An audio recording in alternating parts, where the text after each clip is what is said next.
Mon général, vous êtes mort en 1970. Reconnaissez-vous encore ce pays? La France, je la reconnais toujours, c'est elle qui ne se reconnaît plus.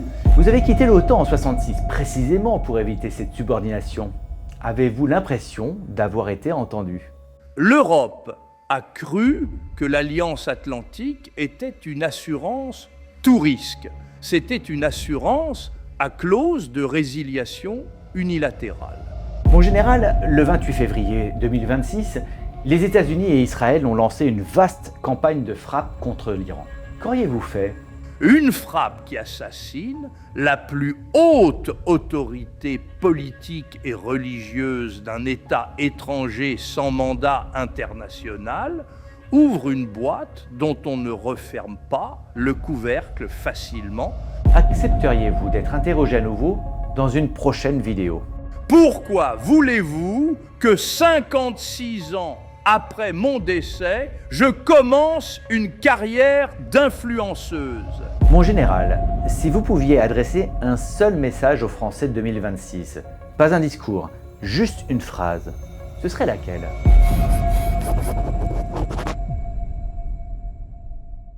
En France, il n'est pas un personnage politique au pouvoir ou qui aspire à l'atteindre qui ne cite pas un jour ou l'autre le général de Gaulle. C'est devenu le maître étalon de la classe dirigeante française, toutes tendances confondues. À tort ou à raison d'ailleurs. Alors je me suis posé une question simple. Et si on lui parlait directement? Ce que vous allez voir est un exercice assumé, presque théâtral. Je pose de vraies questions sur l'actualité géopolitique de 2026.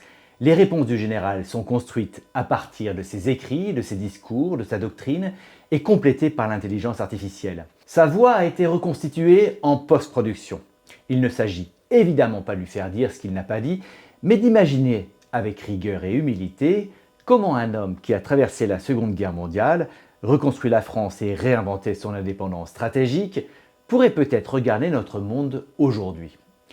Le même exercice peut se faire avec d'autres, François Mitterrand, Churchill, Kennedy, Gorbatchev, voire Vladimir Poutine ou Donald Trump. Si cette vidéo vous plaît, je ne m'en priverai pas.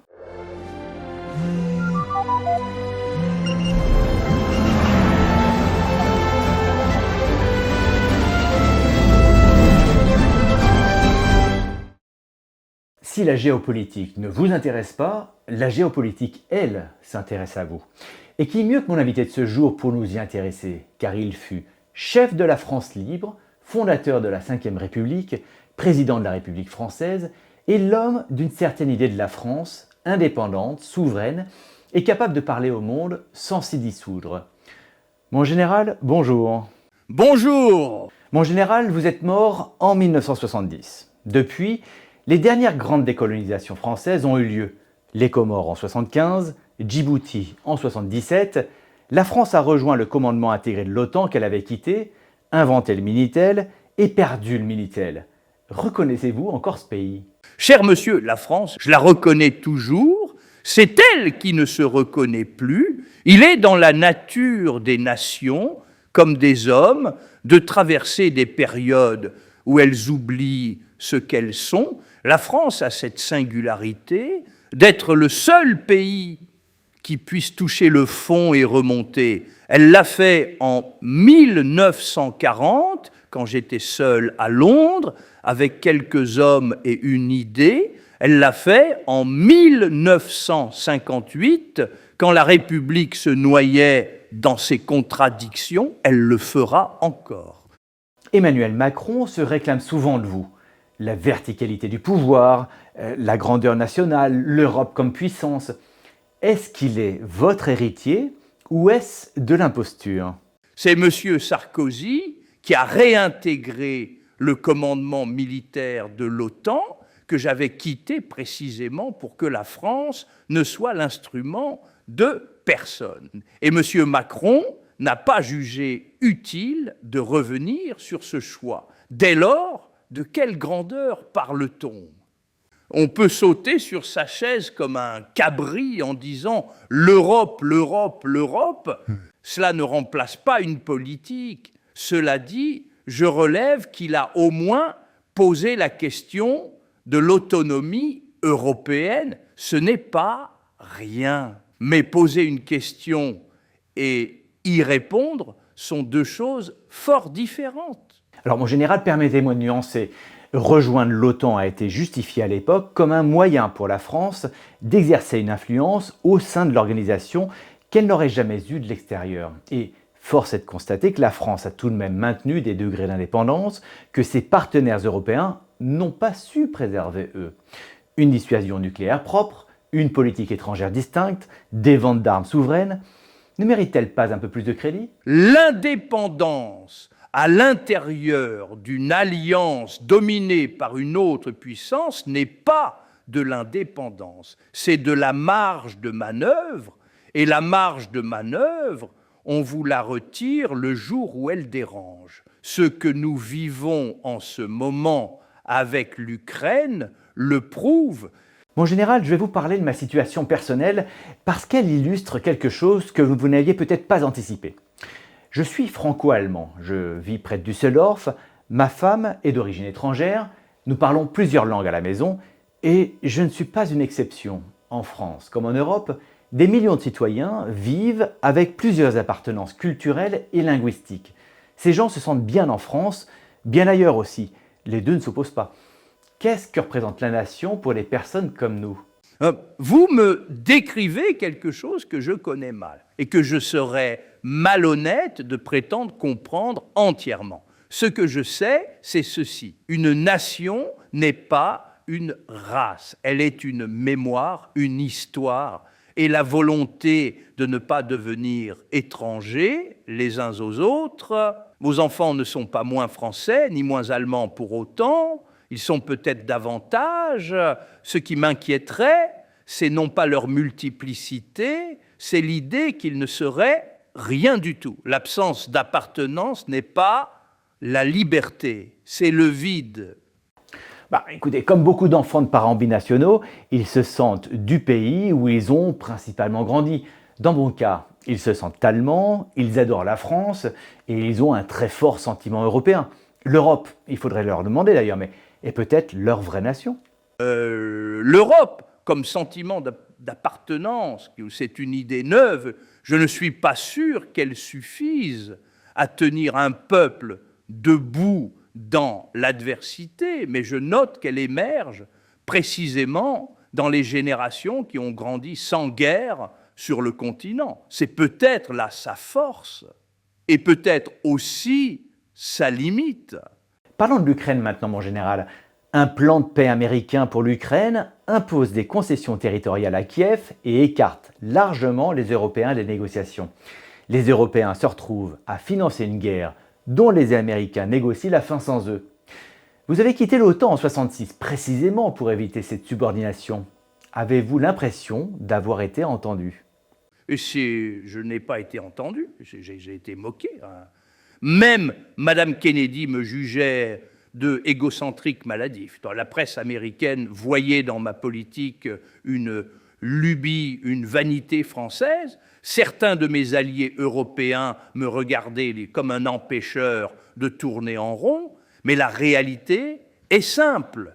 Une nation qui confie sa défense à une puissance étrangère dont elle n'est pas au cœur des intérêts fondamentaux n'est plus tout à fait une nation. L'Europe a cru que l'Alliance atlantique était une assurance tout risque. C'était une assurance à clause de résiliation unilatérale. On le découvre aujourd'hui. Ce n'est pas une surprise, c'est une leçon refusée parce qu'elle est coûteuse. Mon général, le 28 février 2026, les États-Unis et Israël ont lancé une vaste campagne de frappe contre l'Iran. Le guide suprême Khamenei a été tué. L'Iran a riposté par des salves de missiles sur tout le Moyen-Orient. Un cessez-le-feu tient depuis le 8 avril.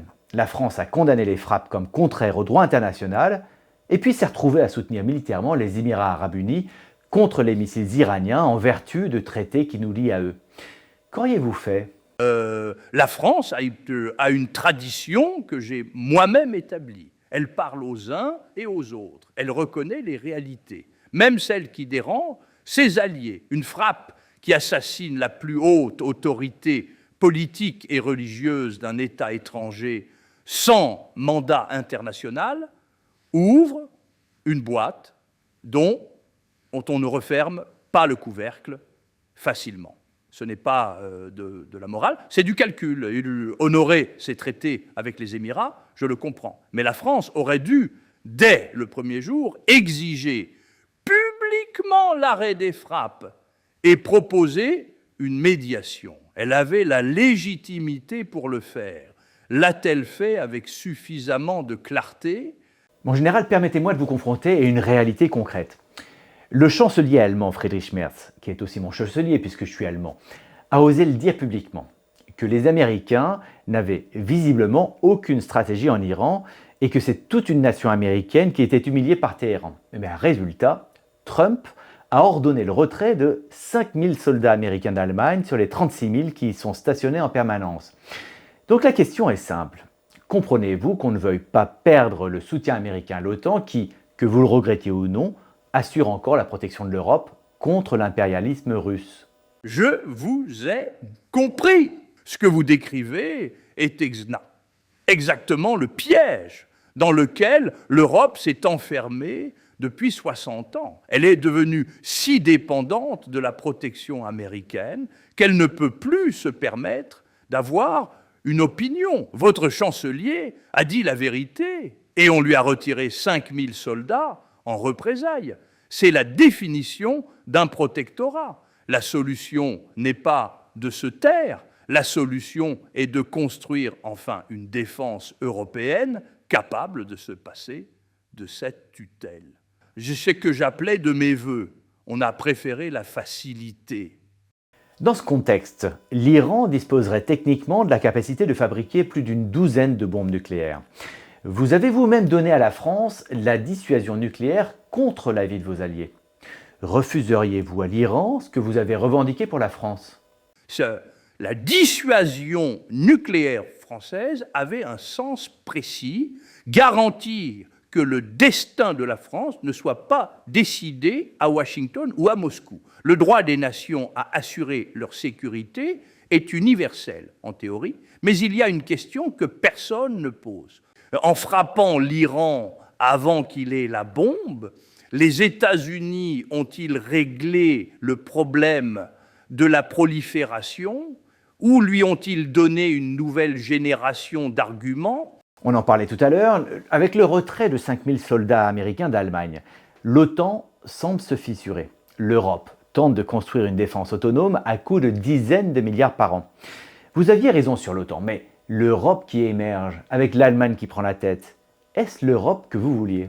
Non, et pas celle-là. L'Europe que je voulais était une Europe des nations, chacune consciente d'elle-même, coopérant librement avec la France comme architecte naturel, parce qu'elle seule avait la vision, l'indépendance et la bombe. Mais ce que vous décrivez ressemble à une Europe de la peur, construite dans la précipitation parce que le protecteur américain s'en va.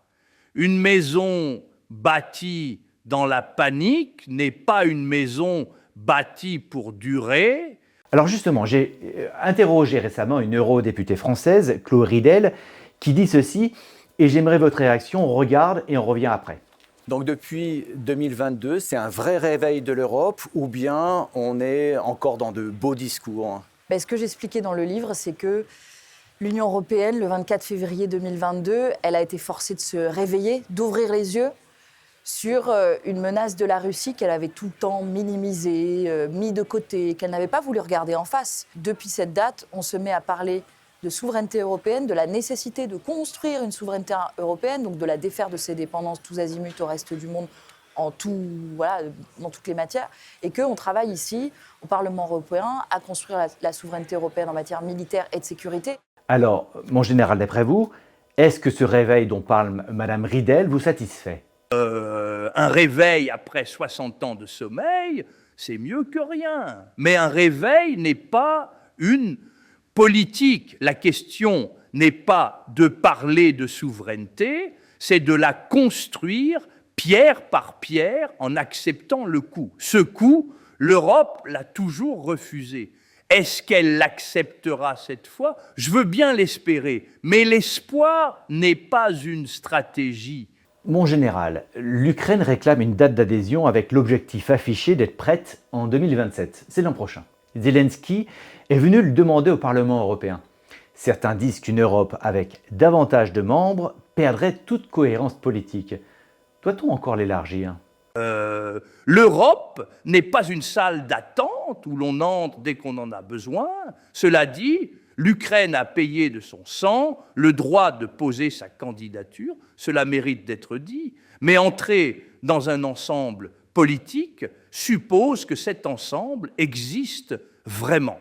Aujourd'hui, je ne suis pas convaincu que l'Union européenne soit une puissance. Elle est une procédure. On n'entre pas dans une procédure, on entre dans un destin commun. La France devrait poser une condition simple, avant d'ouvrir la porte, définissons ensemble ce qu'il y a derrière. Parlons de la Chine maintenant, que vous avez reconnue, la Chine populaire, en 1964, contre tous, contre Washington, contre vos propres alliés. La Chine mène des exercices militaires de plus en plus agressifs autour de Taïwan. Vous avez parié sur la multipolarité avant tout le monde. Mais est-ce le monde dont vous rêviez ? J'ai reconnu la Chine parce que nier l'existence de 700 millions d'hommes organisés en État n'est pas de la politique, c'est de l'aveuglement. Aujourd'hui, ils sont plus d'1 milliard. La réalité que j'avais vue en 1964 n'a fait que s'amplifier. Le monde multipolaire que j'appelais devait être un monde où plusieurs puissances s'équilibrent et se contraignent mutuellement. Ce que vous décrivez ressemble plutôt à un monde où plusieurs puissances rivalisent sans règles communes. La multipolarité sans droit international n'est pas l'ordre, c'est le chaos distribué. Alors mon général, c'est intéressant que vous disiez ça parce que ça m'amène justement au point suivant. Gabriel Attal, ancien Premier ministre français, a dit il y a quelques semaines, je le cite, « Nous vivons dans un monde régi par les rapports de force, par la brutalité.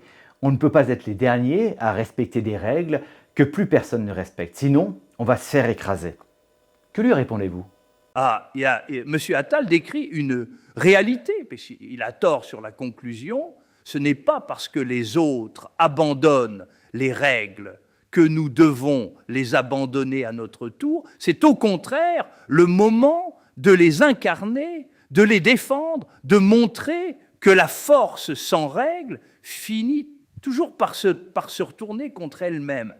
La France a une vocation particulière, être la puissance qui rappelle aux autres qu'il existe quelque chose au-dessus de la force brute. Si elle y renonce, qui le fera ? Mon général, sous le second quinquennat d'Emmanuel Macron... Un quinquennat ? Oui, quinquennat, mon général. Aujourd'hui, les présidents sont désormais élus pour 5 ans et non plus 7 comme vous l'aviez mis en œuvre au début de la Ve République. Donc je disais, sous le second quinquennat d'Emmanuel Macron, nous avons eu 5 premiers ministres. Le RN, le Rassemblement national, dépasse les 35% dans les sondages. La gauche est fragmentée et le centre semble assez épuisé. Vous avez conçu la Ve République pour éviter exactement ça. Qu'est-ce qui a raté d'après vous ? Les institutions que j'ai bâties résistent encore, elles ne sont pas en cause. Ce qui est en cause, c'est l'usage qu'on en fait. La Ve République suppose un chef de l'État qui soit réellement au-dessus des partis, qui parle à la nation entière. Ce n'est pas ce que j'observe depuis des années. Quant à ce Rassemblement national, j'ai connu Vichy, j'ai connu des Français qui croyaient que la grandeur nationale s'accommodait de l'exclusion de certains de leurs compatriotes. Je n'ai pas changé d'avis là-dessus. Alors, mon général, permettez-moi de vous arrêter, parce que vous faites là ce qu'on appelle le point Godwin. Pensez-vous réellement que le RN veuille traiter les sans-papiers, les naturalisés, les Français musulmans, comme Vichy a traité les Juifs. Peut-on vraiment comparer le RN d'aujourd'hui au régime fasciste du XXe siècle? Nous avons des institutions solides, des contre-pouvoirs, une 5e République qui a fait ses preuves. N'est-ce pas faire un faux procès? Je ne dis pas que le RN est le nazisme, donc je dis que la rhétorique de l'exclusion commence toujours de la même manière. On désigne d'abord des boucs émissaires, puis on finit par des lois d'exception. Notez, il y a toujours entre les deux une longue liste de gens raisonnables qui ont dit « c'est excessif, les institutions tiendront, les contre-pouvoirs fonctionneront ». Ma prudence n'est pas de la paranoïa, c'est de la mémoire. Je voudrais vous montrer une vidéo d'une interview que j'ai faite avec Jacques Attali. Et alors, cette question de 2040, comment vous imaginez cette France, justement, dans 15 ans? Déjà, est-ce qu'elle est plus puissante ou En plus 2040, elle peut être, si elle fait rien de bien, si elle se laisse aller, elle peut être dans un déclin total, elle peut être entre les mains de... D'abord, en 2040, on pourrait être très proche d'une guerre franco-allemande. Alors, pour le moment, on n'a pas l'impression de l'avoir. Moi, je le dis, elle peut être très proche d'une guerre franco-allemande parce que les dynamiques négatives dans les deux pays existent. Dans les deux pays, il y a des partis qui veulent sortir de l'Union européenne, plus ou moins clairement. En Allemagne, c'est très clair, en France, c'est moins clair. Mais si le Rassemblement national gagne en France, l'AfD aura plus de chances de gagner en Allemagne. L'Union européenne est morte, la rivalité franco-allemande repartira et Dieu sait où elle nous mène. On a fait 3 guerres, on pourrait en faire une 4e. D'ailleurs, François Mitterrand l'avait dit en disant que... J'allais le dire, justement, c'était une des craintes de François Mitterrand. Ouais. Mitterrand? Oui, c'est une crainte de tous ceux qui ont vécu la Première et la Deuxième Guerre mondiale, ce qui est son cas, parce qu'il a vécu la Deuxième, mais il avait le souvenir par ses parents de la Première. Monsieur Attali dit une chose que peu osent lui se formuler clairement, et il faut lui en savoir gré. J'ai signé le traité de l'Élysée avec le chancelier Adenauer en janvier 1963. Nous étions 2 hommes qui avaient traversé 2 guerres mondiales et qui avions décidé ensemble que nos peuples ne se battraient plus jamais. Ce n'était pas de la sentimentalité, parce que c'était un acte politique fondateur, le plus important peut-être de ma vie, que cet édifice puisse être défait par des forces politiques qui n'ont rien construit d'équivalent. Ah oui, cela me préoccupe. Vous-même, monsieur, qui êtes franco-allemand, dont les enfants portent les 2 pays en eux, vous incarnez précisément ce que nous avions voulu bâtir. Aucune paix n'est définitivement acquise. C'est la leçon que l'histoire enseigne et que chaque génération croit pouvoir ignorer jusqu'au moment où elle ne le peut plus. Alors mon général, permettez-moi de vous soumettre ce que l'Europe a fait depuis l'élection de Trump et la guerre en Ukraine. Et j'aimerais votre verdict.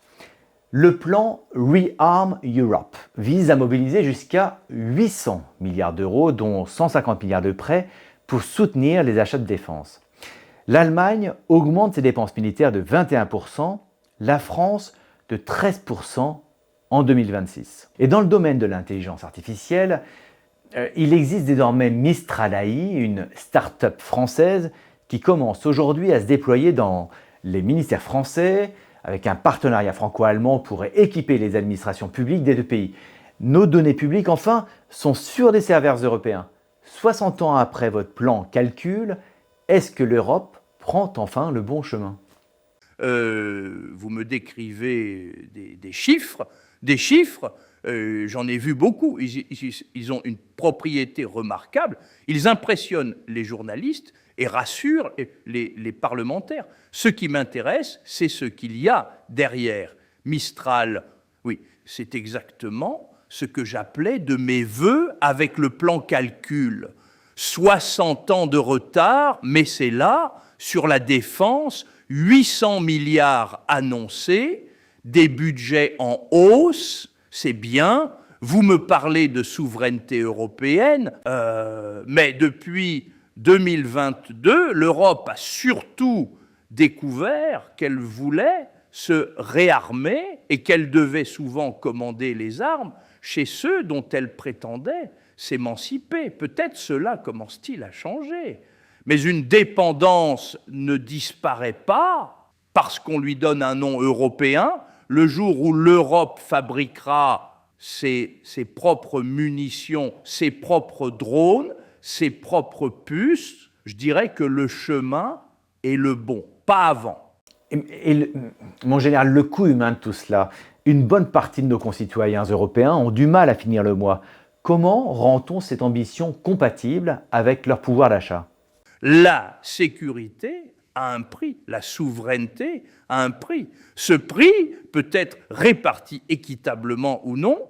C'est une question de choix politique, pas d'économie. Ce que je refuserais, c'est qu'on le dissimule. Un peuple à qui on n'explique pas honnêtement ce qu'il choisit finit par rejeter tous ses dirigeants. Ce n'est pas une prophétie, c'est ce que j'ai observé toute ma vie. Alors, mon général, on passe à une autre catégorie qui s'appelle Oui, non, Jein.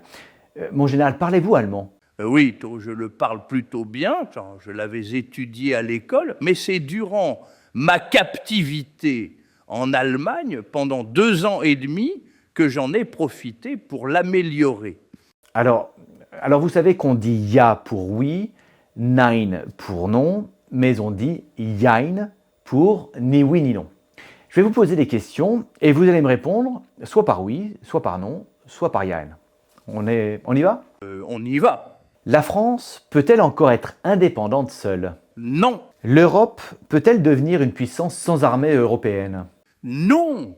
L'Allemagne qui se réarme massivement vous fait-elle peur ? Non. Une dissuasion nucléaire française étendue à l'Allemagne serait-elle une bonne idée ? J'ai signé le traité de l'Élysée avec Adenauer en 1963. Je croyais en la réconciliation franco-allemande. Ce qui m'inquiéterait, ce n'est pas une Allemagne forte, c'est une Allemagne forte sans la France à ses côtés. Une dissuasion nucléaire française étendue à l'Allemagne serait-elle une bonne idée ? La bombe française est française parce qu'elle garantit que notre destin n'est décidé par personne d'autre. La partager, c'est commencer à la diluer, mais ne rien proposer à l'Allemagne, c'est la laisser soit sans protection, soit tenter d'en construire une. C'est le dilemme que j'aurais voulu ne jamais avoir à résoudre. Les États-Unis sont-ils encore des alliés fiables ? Non. Quitter le commandement intégré de l'OTAN aujourd'hui serait-il judicieux ? En 1966, la France pouvait le faire parce qu'elle avait la bombe, une armée et une doctrine. Partir aujourd'hui sans avoir construit l'alternative européenne d'abord, ce serait claquer une porte sans avoir de maison où aller. L'Ukraine doit-elle entrer dans l'Union européenne ? Elle le mérite, mais l'Europe doit d'abord décider ce qu'elle est. Face à la Chine, l'Europe doit-elle choisir clairement le camp américain ? Non. J'ai reconnu la Chine en 1964, précisément pour ne pas avoir à choisir de camp. Ce n'était pas de la naïveté, c'était de la liberté. Et une nation peut-elle survivre si ses citoyens ont plusieurs appartenances ? Une nation survit si ses citoyens veulent qu'elle survive. L'appartenance multiple n'est pas le danger, l'indifférence l'est.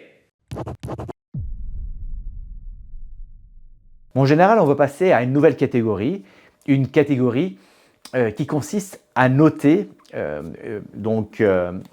certain nombre de phrases que je vais vous citer. Mais pour ce faire, on va utiliser une nouvelle notation. Vous savez qu'en France, la notation, elle va de 0 à 20. 20, c'est la meilleure note et 0, la moins bonne. Oui, mais en Allemagne, c'est différent. Et en Allemagne, puisque moi je suis franco-allemand, le 1, c'est pas la moins bonne, c'est la meilleure. Alors que la moins bonne, c'est le 6. Quand on a 6, c'est comme un 0 sur 20 en France. Et le 4, c'est la moyenne. Donc vous voyez, 1, c'est la meilleure, le 4, la moyenne, et le 6, la moins bonne. Et puis, il y a ensuite, bien sûr, on peut avoir 1, 2, 3, 4, 5, 6. Donc, je vais vous poser un certain nombre de questions et vous allez m'y répondre. Donc, mon général, comment noteriez-vous les acteurs suivants sur leur capacité à défendre leur souveraineté en 2026? La France. 3, elle a la bombe, elle a la francophonie, elle a perdu le reste par confort. C'est un 3 qui aurait dû être un 1. L'Allemagne. 3, elle se réveille avec 60 ans de retard, mais elle se réveille. Je note l'effort, je note aussi qu'elle achète encore américain. L'Union européenne. 4, une procédure ne se défend pas. Non, mais je relève qu'elle commence à se poser les bonnes questions. Hein, c'est un 4 qui pourrait devenir un 2, ou si elle se dépêche. Les États-Unis. 2, ils défendent leurs intérêts avec brutalité et sans complexe. C'est au moins cohérent. Je n'ai jamais demandé qu'on soit aimable, j'ai demandé qu'on soit clair. La Russie. 5, elle a voulu l'empire, elle a obtenu l'isolement, l'épuisement et la méfiance de tous ses voisins pour une génération. La puissance ne se conquiert pas, elle se construit. La Chine. 2, patiente, méthodique, cohérente sur le long terme. Je l'avais vu en 1964, les autres ont mis 60 ans à le voir. Et pour terminer, l'Ukraine. 1. Elle mérite ce 1 pour le seul motif qu'elle existe encore. J'ai connu en 1940 ce que c'est que de se battre seul contre tout. On ne juge pas ça avec une note, on le salue. Mon général, si vous pouviez adresser un seul message aux Français de 2026, pas un discours, juste une phrase, ce serait laquelle? La même qu'en 1940, la France n'a pas dit son dernier mot. Et mon général, une dernière question plus personnelle. Accepteriez-vous d'être interrogé à nouveau dans une prochaine vidéo? Pourquoi voulez-vous que 56 ans après mon décès, je commence une carrière d'influenceuse? Cela dit, si les questions sont de cette tenue, je ferai une exception. Mon général, je vous remercie beaucoup d'avoir accepté cet entretien. Merci, cher monsieur.